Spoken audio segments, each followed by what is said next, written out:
Hello students, welcome to Praveen Academy. We are studying fifth topic from physics, that is oscillations, and this is the second lecture. In this lecture we are going to see acceleration, velocity and displacement in linear SHM.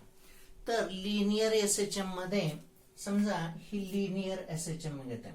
Linear SHM मध्ये पार्टिकलची motion P पासून Q ला होते, Q पासून P ला होत असते. तर ही motion होत असताना कोणताही पॉइंट घेऊया, इथला पॉइंट घेतला तर या पॉइंटला ऍक्सिलरेशन, व्हेलॉसिटी, डिस्प्लेसमेंट किती असेल, किंवा इथला पॉइंट घेतला तर त्या पॉइंटला ऍक्सिलरेशन आणि व्हेलॉसिटी किती असेल हा भाग आपण कॅल्क्युलेट करणार आहोत. तर परीक्षेमध्ये या बाबतीत क्वेश्चन विचारला जाऊ शकतो.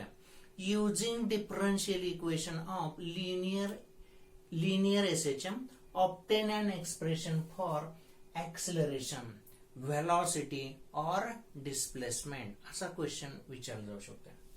तर आता या ठिकाणी वापरता मी पहिल्यांदा ऍक्सिलरेशन फाइंड आउट करूया. लिनियर SHM मधील काय फाइंड आउट करायचं, ऍक्सिलरेशन. तर आपल्याला माहित आहे differential equation of linear SHM. Linear SHM चं डिफरन्शियल इक्वेशन आपण पाहिलेलं आहे. काय इक्वेशन असतं, D square x upon dt square plus omega square X is equal to 0. हे डिफरन्शियल इक्वेशन असेल. तर आता मी काय करतो, ओमेगा स्क्वेअर एक्स RHS ला घेते, D square x upon dt square is equal to काय झालं बरोबर, मायनस ओमेगा स्क्वेअर एक्स. आणि D square x upon dt square लाच आपण काय म्हणतो, ऍक्सिलरेशन ऑफ द पार्टिकल. तर इथं ऍक्सिलरेशन साठी हा फॉर्म्युला मिळतो. किती फॉर्म्युला मिळतो, minus omega square into x. म्हणजे पार्टिकल ही SHM घेतली मी, O P आणि Q. पार्टिकल समजा या ठिकाणी प्रेझेंट असेल तर हे डिस्टन्स x इतक्या डिस्टन्सला ऍक्सिलरेशन इतकं असेल. काय असेल, इतकं असेल. आणि इथं निगेटिव्ह साइन काय दर्शवतं, तर ऍक्सिलरेशन आणि डिस्प्लेसमेंट हे कसे असतात, अपोजिटली डायरेक्टेड. म्हणजे डिस्प्लेसमेंट जर या दिशेला असेल तर ऍक्सिलरेशन या दिशेला असेल. तर ऍक्सिलरेशन साठी आपल्याला फॉर्म्युला मिळाला. काय फॉर्म्युला मिळाला, acceleration is equal to minus omega square into X. Okay. तर आता ऍक्सिलरेशनचा आपण काय लिहूया, मॅग्निट्यूड लिहूया, ऍक्सिलरेशनची किंमत. तर मॅग्निट्यूड लिहित असताना मायनसच्या ऐवजी काय लिहिलं, प्लस. तर acceleration is equal to omega square X. तर या फॉर्म्युल्यानुसार आपण ऍक्सिलरेशन फाइंड आउट करू शकतो for a particle performing linear SHM. आणि एक्स इतक्या डिस्प्लेसमेंटला ऍक्सिलरेशनची व्हॅल्यू इतकी असेल, ओमेगा स्क्वेअर एक्स इतकी असणार. आता याच्या पुढे आपण व्हेलॉसिटी पाहणार आहोत. तर पार्टिकल SHM परफॉर्म करत असताना काय फाइंड आउट करणार आहोत, व्हेलॉसिटी. तर व्हेलॉसिटीचं एक्सप्रेशन फाइंड आउट करताना मी हेच एक्सप्रेशन इथे घेते, D square x upon dt square is equal to omega square x. हे इक्वेशन घेते मी, d square x upon dt square is equal to किती आहे, मायनस ओमेगा स्क्वेअर एक्स. तर ही व्हॅल्यू मी इथे घेतलेली आहे. आता D square x upon dt square हे काय आहे, डबल डेरिव्हेटिव्ह आहे. काय आहे, डबल डेरिव्हेटिव्ह. तर हेच मी असं लिहितो, डी dt काय लिहायचं, dx बाय dt लिहायचं. तर इथं D square x upon dt square ची व्हॅल्यू आपण अशी लिहू शकतो, डी dt कसं लिहायचं, dx bye dt is equal to काय घ्यायचं, मायनस ओमेगा स्क्वेअर एक्स. आणि आपल्याला ही व्हॅल्यू माहित आहे, dx बाय dt म्हणजे काय असतोय, व्हेलॉसिटी. डिस्प्लेसमेंट अपॉन टाइम म्हणजे काय असेल, व्हेलॉसिटी. तर आता dx बाय dt ची व्हॅल्यू किती ठेवली, v. मग हे काय झालं, dv by dt is equal to minus omega square into X अशी व्हॅल्यू झाली. तर आता dv बाय dt मी ऍडजस्टमेंट करतोय, dv आणि dt. तर इथं dx न मल्टिप्लाय करतो, इथं dx न डिवाइड केला. This is an adjustment. तर इथं dv by dx into dx bye dt is equal to minus omega square into X. तर आपल्याला ही व्हॅल्यू माहित आहे, dx बाय dt म्हणजे काय व्हॅल्यू असते, व्हेलॉसिटी. तर dv upon dx into v is equal to काय आलं बरोबर, minus omega square into X. तर आता हे इक्वेशन मी रिअरेंज करतोय. dx या बाजूला घेतला तर इथं काय व्हॅल्यू राहिली, v dv is equal to minus omega square X into dx. तर आता या ठिकाणी इंटिग्रेशन घ्यायचं. इंटिग्रेशन घेतल्यानंतर कोणती व्हॅल्यू मिळते, v ची व्हॅल्यू मिळते. कशाच्या फॉर्म मध्ये, डिस्प्लेसमेंटच्या.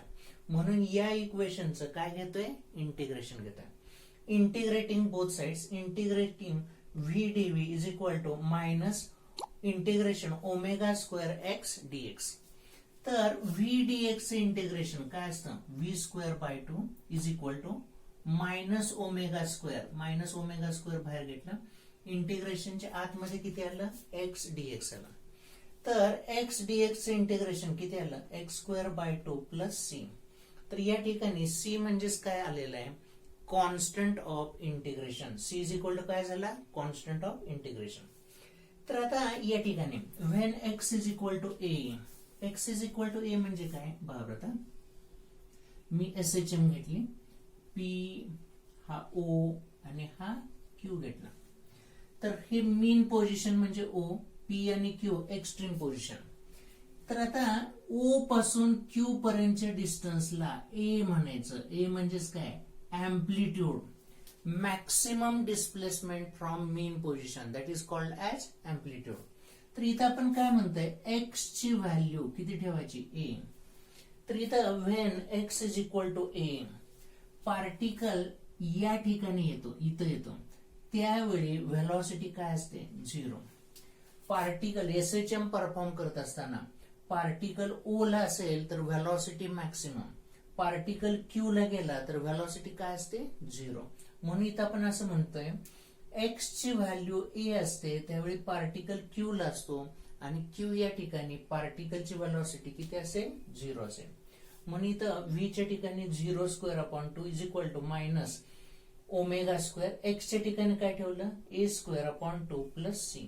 तर इथं c ची व्हॅल्यू मिळाली, c ची व्हॅल्यू किती मिळाली, omega square into a square upon 2. इतकी व्हॅल्यू कुणाची मिळाली, c ची, कॉन्स्टंट ऑफ इंटिग्रेशनची. तर c ची व्हॅल्यू आपण 2 नंबर मध्ये ठेवणार आहोत. कुठे ठेवणार आहोत, 2 नंबर मध्ये. या ठिकाणी आपल्याला c ची व्हॅल्यू मिळालेली आहे. c म्हणजेच काय, कॉन्स्टंट ऑफ इंटिग्रेशन. किती मिळालेलं आहे, omega square a square upon 2. तर c ची व्हॅल्यू मी या 2 नंबर मध्ये ठेवते, 2 नंबरच्या इक्वेशन मध्ये. तर c ची value omega square a square upon 2 इथं ठेवते 2 नंबर मध्ये. तर हेच मी इथं लिहिलेलं आहे आता, v square by 2 is equal to minus omega square x square upon 2 plus omega square a square upon 2 अशी व्हॅल्यू आलेली आहे. तर इथं 2 कॉमन काढायचं, 1/2 कॉमन काढायचं आणि कॅन्सल करायचा. तर v square is equal to हा omega square a square minus omega square into x square अशी व्हॅल्यू आली. तर या ठिकाणी ओमेगा स्क्वेअर कॉमन घेतला, v square is equal to omega square bracket मध्ये a square minus x square. तर दोन्ही बाजूला स्क्वेअर रूट घ्यायचं, v स्क्वेअरचं स्क्वेअर रूट v, ओमेगा स्क्वेअरचं प्लस मायनस ओमेगा आणि ब्रॅकेट मध्ये a स्क्वेअर मायनस एक्स स्क्वेअरचं स्क्वेअर रूट किती मिळेल, under root a square minus x square. तर हे थर्ड इक्वेशन झालं. तर या इक्वेशन नुसार काय मिळते, व्हेलॉसिटी मिळते of the particle performing linear SHM. म्हणजे समजा मी या ठिकाणी SHM घेतोय, की अशी SHM घेतली, तर हा एक्स्ट्रीम पॉइंट, मीन पॉइंट आणि हा एक्स्ट्रीम पॉइंट.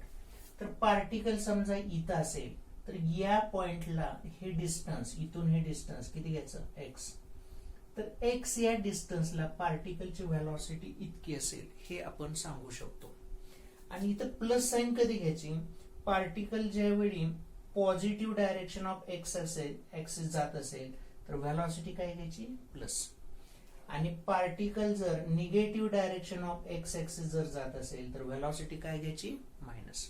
तर यानुसार हा फॉर्म्युला कोणासाठी मिळाला, व्हेलॉसिटी साठी मिळालेला आहे. आता याच्या पुढे आपण डिस्प्लेसमेंट फाइंड आउट करणार आहोत. Expression for displacement in linear SHM. तर आता व्हेलॉसिटीची value v is equal to plus minus omega under root a square minus x square. तर इथं व्हेलॉसिटीचा मॅग्निट्यूड घेतोय, magnitude plus minus sign cut केला तर v is equal to omega under root A square minus x square. तर इथं v ची value काय असते dx bye dt. dx bye dt is equal to omega, v ची value मी ठेवली dx bye dt is equal to omega under root A square minus x square. तर आता हे स्क्वेअर रूट आहे की नाही ते इथं डिवाइड केलं, dx upon under root A square minus x square is equal to omega आणि हा dt तिकडे नेला. आता हे जे इक्वेशन आहे याची दोन्ही बाजूला डेरिव्हेटिव्ह घ्यायची, इंटिग्रेटिंग बोथ साइड्स. तर इथं integration dx upon under root A square minus x square is equal to किती आलं बरोबर omega into dt. Omega dt चं इंटिग्रेशन घ्यायचं. तर ओमेगा मी बाहेर घेतलं, ओमेगा dt. तर आता या ठिकाणी dx अपॉन अंडर रूट ए स्क्वेअर मायनस एक्स स्क्वेअरचं इंटिग्रेशन किती असतं sine inverse X upon A. किती इंटिग्रेशन असेल sine inverse X upon A is equal to omega integration dt. dt चं इंटिग्रेशन t आलं आणि या ठिकाणी अल्फा मी लिहितोय. अल्फा म्हणजेच काय कॉन्स्टंट ऑफ इंटिग्रेशन. ओके. आता याच्या पुढे आपण सिम्प्लिफाय करूया. तर मी काय करतो साइन त्या बाजूला नेतो, इनवर्स तिकडे गेल्यानंतर काय होईल value X upon A is equal to sine of omega T plus alpha. म्हणजेच x is equal to A sine omega T plus alpha. तर हे फोर्थ इक्वेशन. तर हे इक्वेशन कुणासाठी असेल डिस्प्लेसमेंट साठी इक्वेशन असेल. म्हणजेच या ठिकाणी आपण तिन्ही व्हॅल्यू फाइंड आउट केलेल्या. पहिलं काय फाइंड आउट केलं ऍक्सलरेशन, नंतर व्हेलॉसिटी आणि तिसरं काय फाइंड आउट करतोय displacement using differential equation of SHM. Differential equation of SHM चा वापर करून आपण काय काय फाइंड आउट केलं ऍक्सलरेशन, व्हेलॉसिटी आणि डिस्प्लेसमेंट. एक्सप्रेशन फॉर डिस्प्लेसमेंट हा भाग पाहत आहे. तर डिस्प्लेसमेंटचं इक्वेशन आपण ऑब्टेन केलेलं आहे X is equal to A sine omega T plus phi घेतोय मी. पाठीमाग आपण अल्फा लिहिला होता, काय लिहिलेला होता अल्फा. तर न्यू बुक मध्ये अल्फाच्या ऐवजी फाय आहे म्हणून कॉन्स्टंट ऑफ इंटिग्रेशन मी किती घेतलेलं आहे फाय घेतलेलं आहे. तर हे इक्वेशन जे आहे या इक्वेशन नुसार डिस्प्लेसमेंट मिळते आणि पार्टिकलची डिस्प्लेसमेंट ही अशी असेल वापर पार्टिकल एसएचएम परफॉर्म करत आहे. तर एसएचएम परफॉर्म करत असताना एक तर ओ पासून सुरुवात करेल, क्यू पासून सुरुवात करेल किंवा ओ आणि क्यूच्या मधून कुठून तरी सुरुवात करेल. तर पार्टिकलनं जर मोशन आर पासून सुरुवात केली मधून कुठून तरी तर डिस्प्लेसमेंट साठी हे इक्वेशन असेल. ओके. आता आपण हा भाग पाहणार आहोत केस 1 मध्ये. पार्टिकलनं जर ओरिजिन पासून सुरुवात केली तर काय इक्वेशन असेल. पार्टिकलनं कुठून सुरुवात करायची एसएचएम ला मीन पोझिशन पासून सुरुवात करायची. तर मीन पोझिशन पासून सुरुवात करताना असं लिहितोय when particle starts from mean position. तर टाइमची व्हॅल्यू काय घ्यायची 0 आणि मीन पोझिशनला एक्स ची व्हॅल्यू काय असते 0. एक्स ची व्हॅल्यू 0. तर इथं एक्स च्या ठिकाणी 0 ए साइन ओमेगा, टी च्या ठिकाणी 0 प्लस फाय. ओमेगा इंटू 0 0 तर साइन फाय आला. 0 is equal to A sine phi. तर इथं 0 पण ए म्हणजे 0, sine phi is equal to 0. तर इथं साइनचा असा अँगल घ्यायचा की ज्याची व्हॅल्यू 0 असते.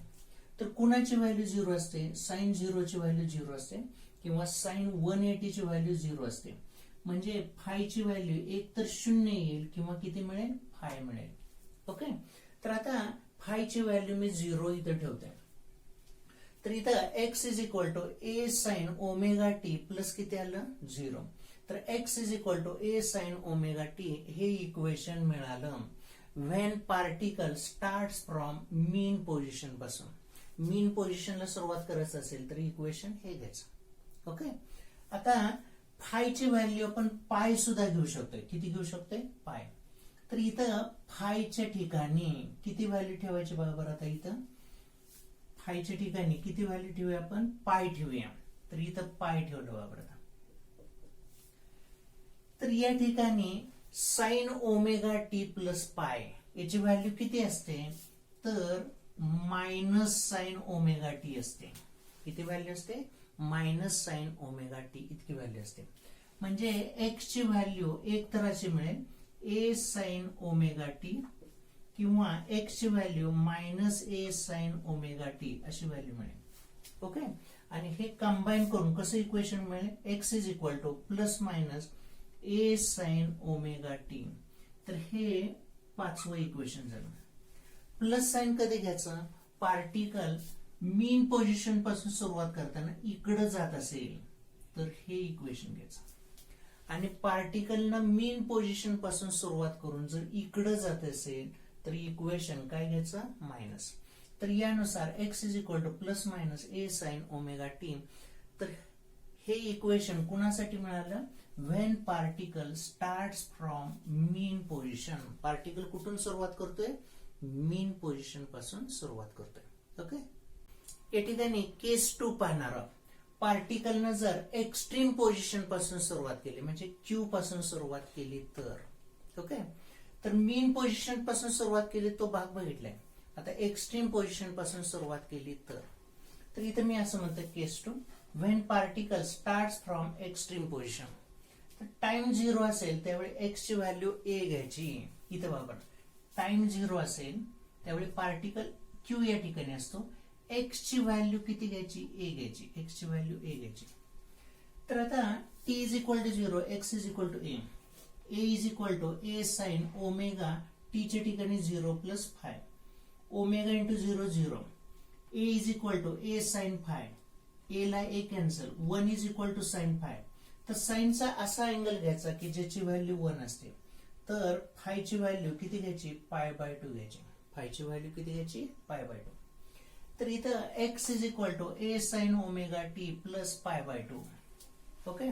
आणि sine omega T plus pi by 2 म्हणजे किती व्हॅल्यू असते, कॉस ओमेगा टी. ओके. म्हणजेच x is equal to A cos omega T. हे इक्वेशन मिळालं. तर या इक्वेशनला आपण काय म्हणूया, 6 नंबरचं इक्वेशन म्हणायचं.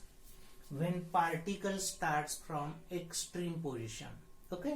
तर आता बघा, आपण तिन्ही इक्वेशन्स लिहूया. पार्टिकल जर एनी पोझिशन पासून सुरुवात करत असेल तर डिस्प्लेसमेंट साठी formula X is equal to A sine omega T plus phi असा फॉर्म्युला वापरायचा. पार्टिकल जर मीन पोझिशन पासून सुरुवात करत असेल तर डिस्प्लेसमेंट साठी formula X is equal to A sine omega T हा फॉर्म्युला वापरायचा. आणि पार्टिकल जर एक्स्ट्रीम पोझिशन पासून सुरुवात करत असेल तर X is equal to A cos omega T. तर ही इक्वेशन्स कोणासाठी असतील, डिस्प्लेसमेंट साठी असतील. Mean any position, extreme position आणि हे मीन पोझिशन.